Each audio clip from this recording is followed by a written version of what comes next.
ഈശ്വംസിഹായിക്ക് സ്തുതിയായിരിക്കട്ടെ.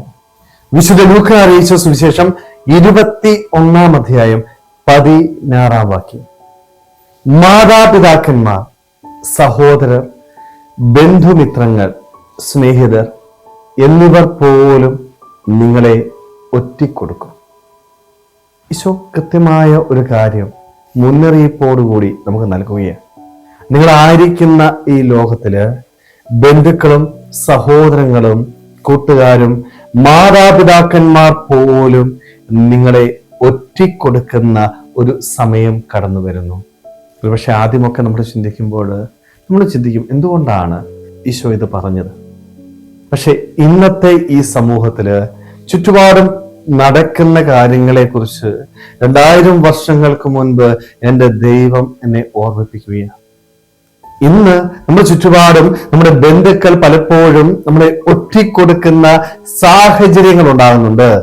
ബന്ധങ്ങളുടെ വില നഷ്ടപ്പെട്ട ഒരു ലോകത്തിലാണ് നമ്മൾ ജീവിക്കുന്നത്, അല്ലെ? ബന്ധുക്കളായിക്കൊള്ളട്ടെ, സഹോദരങ്ങളായിക്കൊള്ളട്ടെ, ഇവരൊക്കെ പലപ്പോഴും നമ്മുടെ പക്കലേക്ക് കടന്നു വരുന്നത് എന്തിനു വേണ്ടിയാ?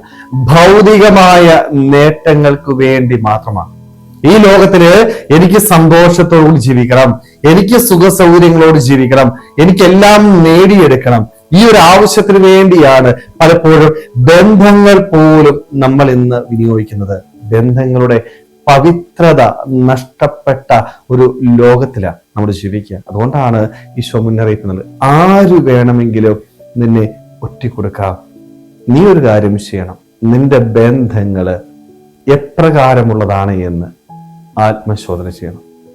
നല്ല ബന്ധങ്ങൾ ജീവിതത്തിൽ നേടിയെടുക്കാനായിട്ട് നിനക്ക് സാധിക്കും. അതേപോലെ നീ ഒരിക്കലും മറ്റുള്ളവരെ വേദനിപ്പിക്കുന്ന ഒരു വ്യക്തിയായിരിക്കരുത്. നിന്റെ ബന്ധങ്ങളിൽ ഒരിക്കലും സ്വാർത്ഥത കടന്നു വരരുത്. മറ്റുള്ളവരെ നീ സ്നേഹിക്കുമ്പോൾ അവരിൽ നിന്നും ഒന്നും പ്രതീക്ഷിച്ചുകൊണ്ട് നിന്റെ സ്വാർത്ഥ നേട്ടങ്ങൾക്ക് വേണ്ടിയായിരിക്കരുത് അവരെ സ്നേഹിക്കുന്നത്. പക്ഷെ നമ്മളൊക്കെ പലപ്പോഴും ബന്ധങ്ങളുടെ വില മനസ്സിലാക്കാതെ സ്വാർത്ഥതയോടുകൂടി ജീവിക്കുന്ന വ്യക്തികളായിട്ട് മാറുകയാണ്.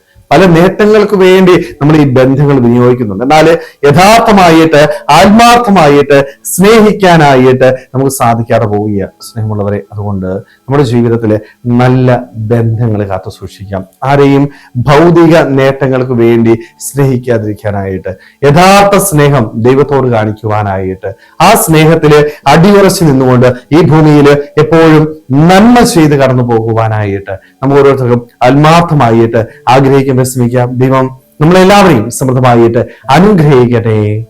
ആമേൻ.